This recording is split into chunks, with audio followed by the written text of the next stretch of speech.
प्रभुमा अति आदरणीय प्रभुका जनहरू, दाजुभाइ दिदीबहिनीहरू सबैलाई ख्रीष्ट येशूको नाममा जय मसीह।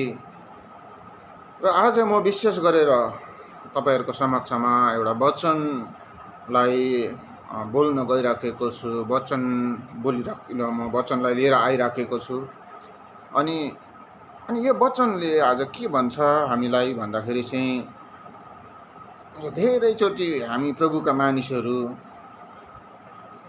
फल्ना कन्फरेन्समा गए म, अनि फल्ना प्रभुको दासले, फल्ना पास्टरले मलाई हात राखेर प्रार्थना गर्दाखेरि म लडे, म ढले।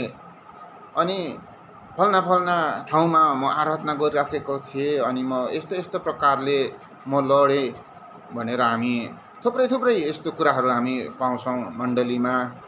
अनि हामीले त्यो एउटा आशिष स्वरूप पनि हामी मण्डलीमा अनि घर परिवारहरूमा पनि हामी बाँड्ने गर्छौँ। अनि यो एकदमै ठुलो कुरा हो, एकदमै राम्रो कुरा हो। यो एकदमै साँच्चै नै यो के भन्छ, हाम्रो जीवनको लागि चाहिँ आज ख्रीष्टमा एउटा प्राप्त गर्ने एउटा ठुलो कुरा म यसलाई भन्न चाहन्छु। तर यहाँनिर दुईटा प्रश्न आउँछ। अनि त्यो प्रश्न चाहिँ के हो भन्दाखेरि चाहिँ के तपाईँ अनि म साँच्चै नै आत्माद्वारा लडेका छौँ कि आत्मामा लडेका छौँ? यो कुरालाई हामीले राम्रोसँगले निहाल्नु पर्ने हुन्छ। यदि हामी आत्माद्वारा लडेका छौँ, पक्का यो चाहिँ एकदमै 100% नै हो कि तपाईँ अनि हामी प्रभुका मानिसहरू आत्माद्वारा लडेका छौँ भने चाहिँ हामीले गर्व गर्नुपर्छ। अनि यहाँ चाहिँ के पाउँछौँ भने चाहिँ जब हामी आत्माद्वारा लड्छौँ त्यति बेला चाहिँ हामीले प्रभुको शक्तिलाई प्राप्त गरिराखेका हुन्छौँ। अनि विभिन्न प्रभुबाट पाउने कुराहरू हामीले प्राप्त गरिराखेका हुन्छौँ। अनि एकदमै अनि सबैभन्दा ठुलो कुरा चाहिँ म के भन्न चाहन्छु भन्दाखेरि चाहिँ जो कोही पनि प्रभुको आत्माद्वारा जो लड्छ नि, उसले चाहिँ उसको चाहिँ हरेक कुरा नै परिवर्तन भएर गएको हुन्छ। हगि हामी देख्दछौँ धेरै जना प्रभुको जनहरू, प्रभुको दासहरू देख्छौँ। हगि धेरै व्यक्तिहरू हामी देख्छौँ, आज उनीहरूको जीवन परिवर्तन भएका देख्छौँ। अनि धेरैजना यस्तो पनि देख्छौँ जसमा चाहिँ परिवर्तन छैन। अनि यहीँनिर हामी चिन्छौँ कि आत्माद्वारा लडेको हो कि आत्मामा लडेको हो। धेरैजना आत्मामा लडिराखेका छन् यति बेला। क्रिस्चियन हो, प्रभुलाई विश्वास गरेको छ, ब्याप्टिजम पनि गरेको छ, सबै कुरा छ उमा, तर पनि ऊ आत्मामा लडेको हामी पाउँदछौँ।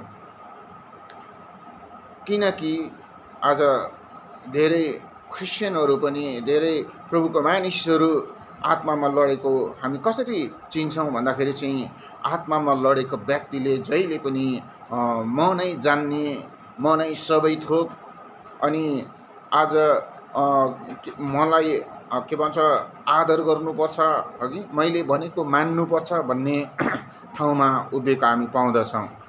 अनि सबै कुरा हगि उसकै मात्रै सुन्नुपर्ने, अनि आज उसले चाहिँ आदर खोजिराखेको हुन्छ, उसले सत्कार, उसको इज्जतलाई खोजिराखेको हुन्छ। हगि उसले आफैलाई वाह भनिराखेको हुन्छ, मानिसहरूले, मण्डलीले वाह गरोस् भनेर अझ सोचिराखेको हुन्छ। तर यो वाह चाहिँ आज परमेश्वरले जब वाह भन्ने शब्द परमेश्वरबाट आउँछ नि, तब त्यो चाहिँ एकदमै गर्व गर्नुपर्ने कुरा छ। अनि त्यो चाहिँ जसलाई चाहिँ प्रभुले वाह जसलाई चाहिँ परमेश्वरबाट जो वाह भन्ने कुरा आउँछ, त्यसलाई चाहिँ हामी आत्माद्वारा लडेको भनेर चिन्न सकिन्छ। आत्माद्वारा लडेको पनि हामीले सजिलैसँगले चिन्न सक्छ। आत्माद्वारा लडेकोले चाहिँ अघि त्यो आत्मामा लडेकोले जस्तो आदर खोज्दैन, मै हुँ भन्दैन, मलाई मान्नुपर्छ भन्दैन, मेरो कुरा सुन्नुपर्छ भन्दैन, मलाई सबै कुरा इज्जत र सम्मान मलाई दिनुपर्छ भन्दैन, मलाई चौकी चाहिन्छ भन्दैन, मलाई त्यो स्थान चाहिन्छ अनि म काम गर्छु भनेर भन्दैन। तर आत्माद्वारा लडेको व्यक्तिले अरूलाई आदर गर्छ। पहिला आत्माद्वारा लडेको व्यक्तिले आफ्नो आदर कहिले पनि खोज्दैन, तर अरूको आदर खोज्छ। आत्माद्वारा लडेको व्यक्तिले अरूको दुखाइमा सम्भागी बन्छ, अरूको पीडामा सम्भागी बन्छ, अनि आफ्नो मात्रै दुःखलाई ठुलो बनाएर बस्दैन। जो चाहिँ आत्माद्वारा लडेको हुन्छ उसले अरूको दुःखलाई आफ्नो दुःख मान्छ। अनि यहाँबाट हामी चिन्न सक्छौँ कि आत्माद्वारा लडेको हो कि या आत्मामा लडेको हो भन्ने कुरालाई हामी छुट्याउन सक्छौँ। अनि आत्माद्वारा लडेको व्यक्ति एउटा ठुलो कुरा के छ भने हरेक कुरा उमा परिवर्तन हामी भएको पाउँदछौँ। जो आत्माद्वारा लडेको हुन्छ उमा परिवर्तन। आजको दिनहरूमा धेरैजनाले आज नाम चेन्ज गरेको हुन्छ तर व्यवहारलाई चेन्ज गरेको हुँदैन। तपाईँलाई बताऊँ, साउल दमस्कसको बाटोमा जब प्रभुको आत्माको ज्योति त्यहाँनिर के भन्छ साउलमा पर्यो, जब त्यहाँनिर साउल र प्रभुसँगको त्यहाँनिर एउटा जम्का भेट भएको हामी पाउँदछौँ। प्रेरित 9 अध्यायमा हामी हेऱ्यौँ भने त्यहाँनिर पाउँछौँ कि साउल त्यहाँनिर एकदमै केही नदेख्ने अवस्थामा ऊ लडेको छ। अनि त्यहाँनिर त्यहाँनिर एउटा यस्तो खालको एउटा शक्ति, प्रभुको शक्ति, एउटा आत्माको शक्ति, अनि आत्माद्वारा, प्रभुको आत्माद्वारा त्यहाँनिर साउल लडेको पाउँदछौँ हामी। अनि त्यहाँनिर एउटा मिठो कुरा के आएको छ भने चाहिँ त्यहाँनिर के भन्छ तपाईँ को हुनुहुन्छ भन्ने कुरा जब साउलले जब सोधिराखेको कुरा हामी पाउँछौँ। अनि प्रभुले भन्नुभयो जसलाई तिमीले खेदो गर्दै थियौ, जसलाई तैँले खेदो गर्दै थियो छस्, अनि म उही हुँ, म चाहिँ येशू हो भनेर येशूले भनिराख्नु भएको कुरालाई पाउँछौँ। तर यहाँनिर के पाउँछौँ एउटा कुरा चाहिँ भन्दाखेरि चाहिँ, अनि यहाँबाट यसरी पढ्दै जाँदाखेरि साउलको पछिबाट नाम पनि हामी पावल भएको हामी पाउँदछौँ। अनि नाम यहाँनिर चेन्ज छ, अघि नाम पनि चेन्ज भएको छ। अनि साथसाथैमा तर साउलको कम्प्लिटली व्यवहार, कम्प्लिटली जीवन नै परिवर्तन भएको हामी पाउँदछौँ। अघि यहाँनिर विशेष आत्माद्वारा जब लड्यो, साउल लड्यो, तब उसले जसलाई खेदो गर्दै थियो, अघि जसलाई सताउँदै थियो, आज उसैलाई नै उसले स्वीकार गरेको छ।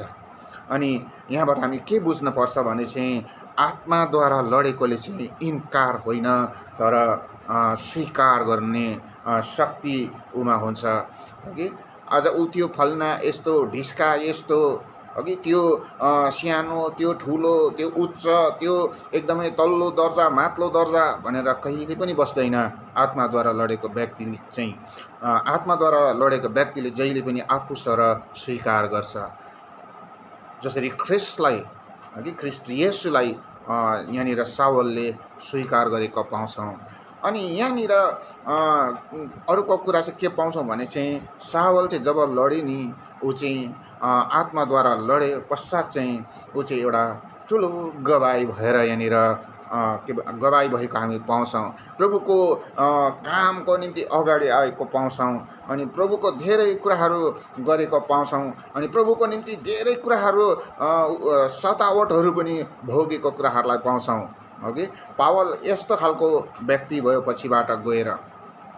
अनि अर्को कुरा चाहिँ म के भन्न चाहन्छु भने चाहिँ जब हामी आत्माद्वारा हामी जब लड्छौँ भने चाहिँ आत्माबाट लडेको व्यक्तिले चाहिँ आफ्नो मात्र भलाइ कहिले पनि खोज्दैन। अघि मैले अघि पनि भने। अनि अर्को कुरा चाहिँ आत्माद्वारा लडेको व्यक्तिले चाहिँ विशेष गरेर तपाईँहरूलाई भन्नुपर्दाखेरि चाहिँ अघि अनि कतिवटा विशेष गरेर बहाना भन्छ नि, गनेउला जस्तो विश्वासी प्रभुको मानिसहरू गनेउला जस्तो हुँदैन। आत्माद्वारा लडेको छ भने चाहिँ, यदि आत्मामा लडेको छ भने चाहिँ ऊ चाहिँ गनेउला जस्तो हुन्छ। मण्डली र पास्टरको अगाडि ठिक्क अलग्गै हुन्छ, मुखले पट्टङ टङ टङ अन्य भाषा पनि बोल्छ, अनि उसले एकदमै आराधनामा पनि ऊ एकदमै छाती पिट्दै लडीबडी पनि गर्छ, अनि एकदमै ऊ आज त्यो मण्डली भवन नै भत्केर जाला जस्तो उसले चिच्याउँछ, कराउँछ। तर ऊ चाहिँ केवल एउटा देखाउटी मात्र हुन्छ, किनकि ऊ आत्मामा लडेको छ नि त ऊ चाहिँ। अनि त्यसले गर्दाखेरि चाहिँ आज यो प्रकारको हामी प्रभुका मानिसहरू भेट्दछौँ मण्डलीमा, अनि बाहिर धेरै ठाउँमा हामी देख्दछौँ। तर आत्माद्वारा लडेको हो भने चाहिँ उसले चाहिँ आज अरूलाई प्रभाव पार्दै गरेको हुन्छ। ऊबाट आत्माको त्यो शक्ति, प्रभुको शक्तिहरू अरूमा बग्दै गरेको हामी पाउँदछौँ। अनि त्यो चाहिँ एउटा असल आराधक अनि प्रभुको असल छोराछोरी भएको हामी पाउँदछौँ, जो चाहिँ आत्माद्वारा लडेको हुन्छ। अनि आज धेरैजना प्रभुको मानिसहरू यस्तो हामी पाउँदैनौँ कि हामी अलग्गै चिन्दछौँ कि ऊ आत्माद्वारा लडेको हो कि या आत्मामा लडेको हो भनेर। जसले आज मण्डलीको अगाडि आएर चाहिँ सबै कुराको एकदमै शिरदेखि पुच्छरदेखि एकदमै पूर्व पश्चिम सबै कुरा गर्छ। तर उसको आज जुन ठाउँमा गर्नुपर्ने हो, जुन प्रकारले गर्नुपर्ने हो, अनि त्यो प्रकारको चाहिँ उसको जीवन पनि हुँदैन, अनि उसको त्यो आचरण पनि हुँदैन, उसको व्यवहारहरू सबै कुरा पनि हुँदैन। अघि आज स्वर्गदूत भएर केही क्षणमै ऊ राखेभूत जस्तो हुन्छ। त्यसले गर्दाखेरि हामी सजिलोसँगले चिन्न सक्छौँ कि ऊ चाहिँ आत्मामा लडेको व्यक्ति हो, आत्माद्वारा लडेको व्यक्ति होइन। आत्माद्वारा लडेको व्यक्ति आज यो सावल जस्तो हुनुपर्छ। अघि सावल जस्तो एकैपल्ट लडे, तर उसको जीवन नै परिवर्तन भयो, उसको आचरण नै परिवर्तन भयो, उसको व्यवहार नै परिवर्तन भयो।